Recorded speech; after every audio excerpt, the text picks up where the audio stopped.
Bismillahirrahmanirrahim.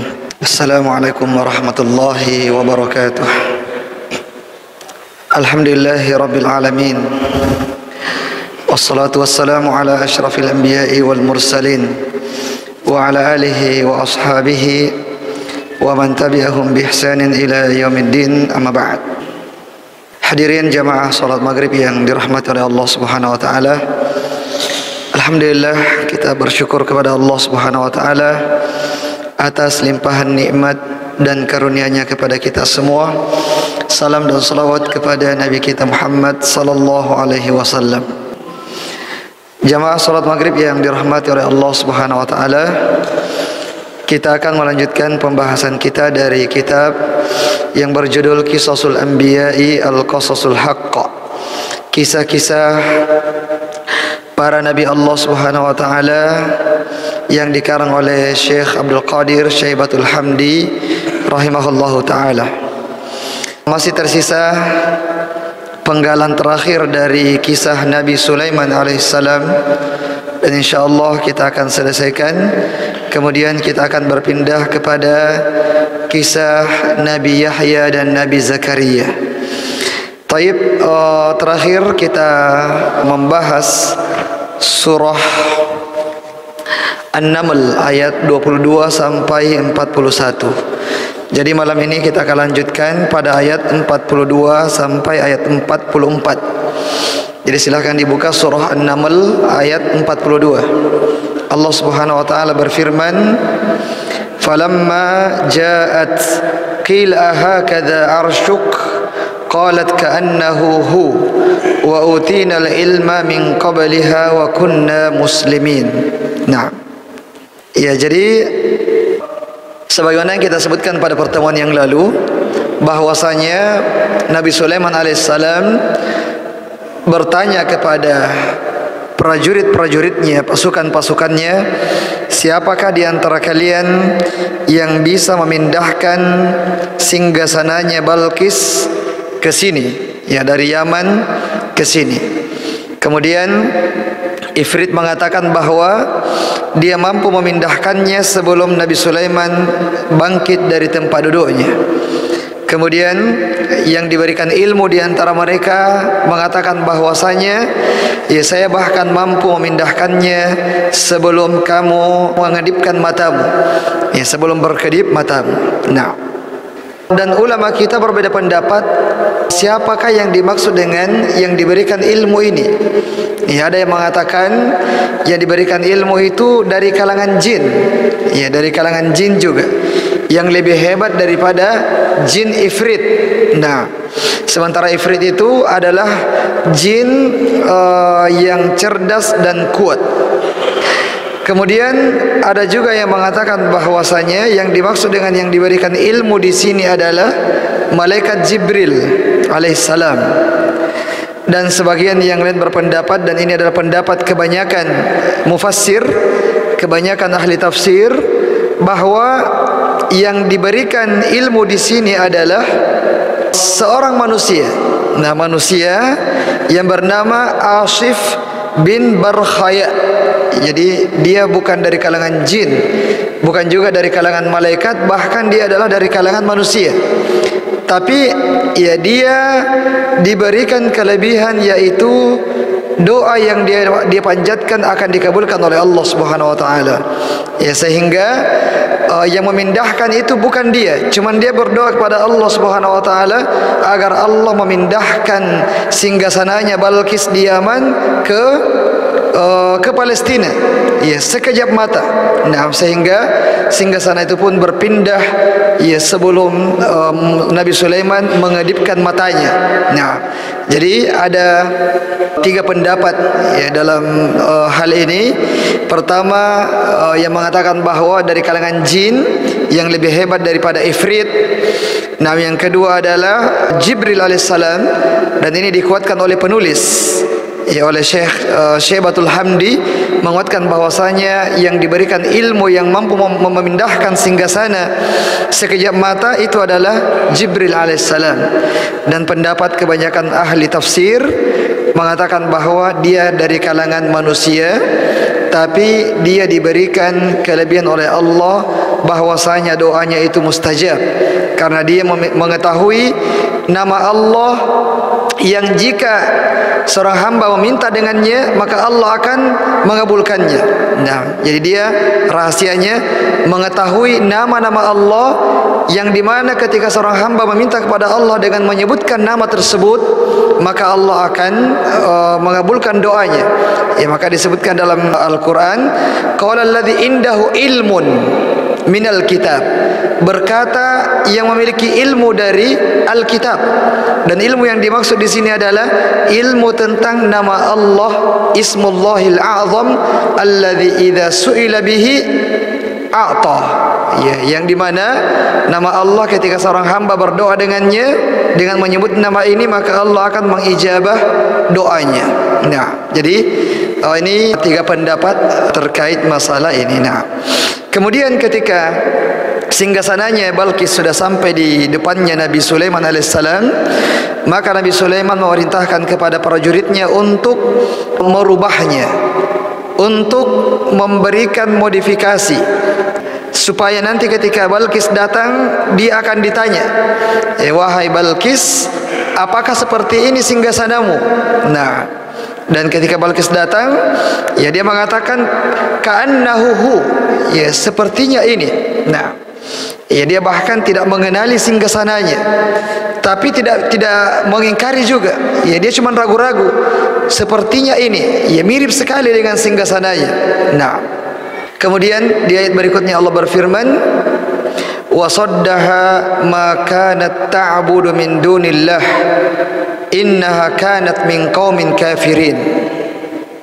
Nah, ya ketika melihat kemukjizatan Nabi Sulaiman alaihissalam, maka dia menyadari dirinya bahwa selama ini dia melampaui batas karena menyembah selain Allah Subhanahu wa taala, Tuhan yang disembah oleh Sulaiman alaihissalam, yang dimana Nabi Sulaiman memiliki yang lebih banyak, yang lebih dahsyat daripada apa yang dimiliki oleh Balqis.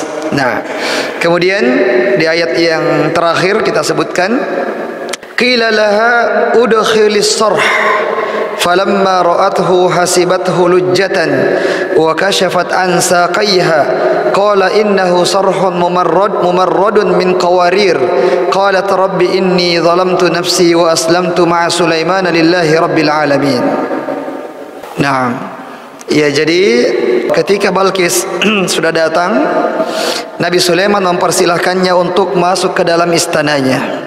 Nah, dan ketika Balqis masuk, dia mengangkat penutup betisnya, ya, karena melihat bahwasanya lantainya itu dipenuhi dengan air. Nah, dipenuhi dengan air seperti kolam. Ya, sehingga Nabi Sulaiman mengatakan kepadanya, jangan takut wahai Balqis, itu bukan air langsung. Ya, artinya ada penghalangnya, yaitu kaca. Nah, jadi tidak perlu disingkap kedua betismu. Nah, melihat istana yang sangat megah seperti ini, ya, melihat prajurit-prajurit Nabi Sulaiman yang sangat banyak dan sangat patuh, ya, maka disitulah Balqis kemudian menyatakan keislamannya dengan mengatakan, ya Tuhanku, sungguh saya telah menzalimi diriku sendiri dan saya berserah diri kepadamu bersama Sulaiman alaihissalam. Nah, jadi ya luar biasa bagaimana dakwahnya Nabi Sulaiman alaihissalam kepada Ratu Balqis. Nah, ya, dan ini mengislamkan ratunya, artinya mengislamkan juga rakyatnya. Nah, satu kerajaan diislamkan oleh Nabi Sulaiman alaihissalam dengan kemukjizatan yang Allah berikan kepadanya. Nah, ya dengan singgasana Balqis yang dipindahkan, ya dengan istananya yang dimodifikasi, ya, kemudian dengan lantai yang dilapisi dengan kaca, dan di bawahnya ada air yang mengalir, yaitu semuanya membuat Balqis kagum, takjub. Yang sebelumnya dia mengira bahwasanya kerajaannya adalah yang terbaik ya di dunia ini. Dia mengira bahwasanya prajuritnya adalah yang terbanyak dan terkuat ya di antara semua kerajaan yang ada. Tapi ternyata ketika dia melihat kerajaannya Nabi Sulaiman, dia menyadari bahwa apa yang dimilikinya itu tidak ada apa-apanya. Dan sembahannya yaitu matahari tidak ada apa-apanya dibandingkan dengan sembahannya Nabi Sulaiman, yaitu Allah Subhanahu wa taala. Nah, dan ini adalah nikmat yang digunakan oleh Nabi Sulaiman dalam kebaikan, dan seharusnya juga demikian kita kaum muslimin. Allah berikan kita nikmat, ya maka kita berusaha untuk menggunakan nikmat tersebut dalam kebaikan. Nah, Allah berikan kita harta misalnya, kita gunakan harta itu di dalam kebaikan. Allah berikan kita ilmu, maka kita gunakan ilmu tersebut di dalam kebaikan. Apapun yang Allah berikan kepada kita dari nikmatnya, berupa harta, berupa jabatan, berupa ilmu, berupa pengaruh dan sebagainya, maka sangat mubazir ya kalau kita tidak gunakan di dalam kebaikan.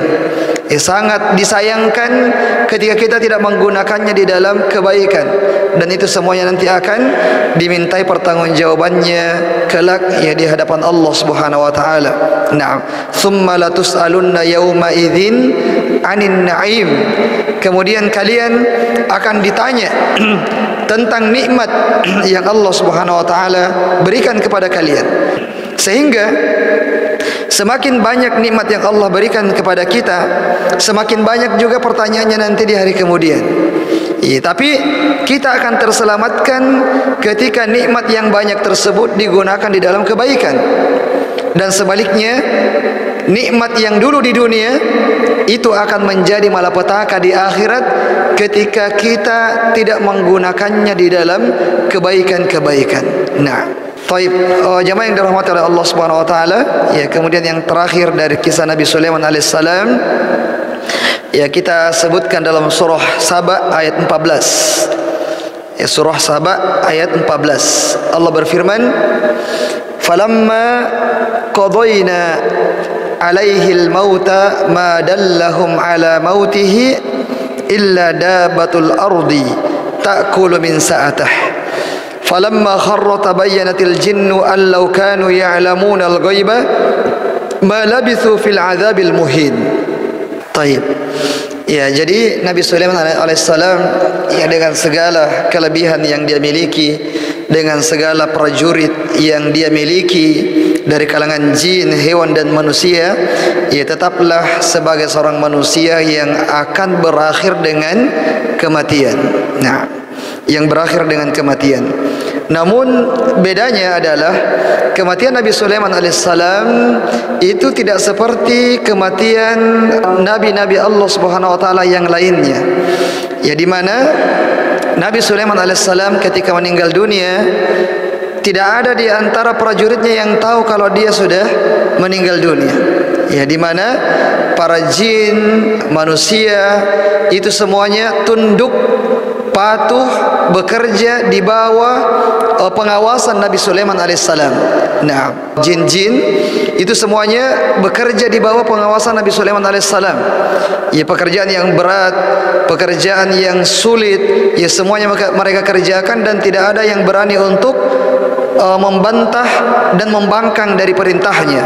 Karena siapa yang membantah, maka akan diberikan siksaan oleh Nabi Sulaiman alaihissalam. Nah, dan ketika Nabi Sulaiman meninggal dunia, yang masih bertopang pada tongkatnya, nah, para jin itu belum mengetahui ya bahwasanya Nabi Sulaiman ini sudah meninggal dunia. Kapan mereka tahu? Ketika tongkatnya itu sudah dimakan rayap. Ya, dimakan rayap, akhirnya Nabi Sulaiman pun tersungkur, terjatuh. Barulah kemudian para jin tahu bahwa ternyata selama ini Nabi Sulaiman sudah meninggal dunia. Yang kata Allah Subhanahu wa taala di sini, kalau sekiranya para jin tahu ilmu gaib, maka mereka tidak akan tetap dalam pekerjaan yang berat itu, fil azabil muhin, dalam siksaan yang pedih itu. Allah sebutkan sebagai siksaan ini bagi mereka bekerja dalam tekanan, bekerja yang berat. Nah, dan mereka mau tidak mau harus melaksanakannya. Itu disebut sebagai al-azabul muhin, sebagai azab yang pedih bagi mereka. Nah, ini adalah dalil yang sangat besar yang menunjukkan bahwasanya para jin, yang dimana banyak orang yang beristi'anah, minta tolong, minta perlindungan kepada jin, minta bantuan kepada jin, bertanya kepada mereka tentang ilmu-ilmu gaib, padahal mereka sendiri tidak mengetahui perkara yang gaib. Jangankan perkara gaib ini, Nabi Sulaiman yang berada di hadapannya meninggal dunia dan mereka tidak tahu bahwasanya Nabi Sulaiman sudah meninggal dunia. Mereka tetap masih bekerja dan bekerja, ya saking takutnya mereka kepada Nabi Sulaiman alaihissalam. Nah, dan mereka tidak mengetahui sama sekali kabar tentang kematian Nabi Sulaiman alaihissalam. Nah, hal itu memang karena tidak ada yang mengetahui yang gaib, ya, kecuali Allah Subhanahu wa taala. Nah, adapun para dukun, ya, tukang ramal sekarang yang orang-orang bertanya kepadanya tentang hal-hal yang gaib, misalnya mana barangnya yang hilang, ya itu semua adalah perkataan-perkataan dusta yang diucapkan oleh para dukun, ya, kabar dari syaitan yang kadang-kadang benar dan lebih banyak salahnya. Ya, kalau benar itu cuma kebetulan saja, ya, tapi lebih banyak salahnya. Tapi anehnya adalah meskipun banyak salahnya, orang-orang masih banyak yang datang ke dukun. Kenapa seperti itu? Ya karena syaitan yang memperindah amalan-amalan tersebut. Nah, tapi ini kisah Nabi Sulaiman alaihissalam. Sekira demikian, subhanakallahumma wa bihamdik, la ilaha illa anta, astaghfiruka wa atubu ilaik. Assalamualaikum warahmatullahi wabarakatuh.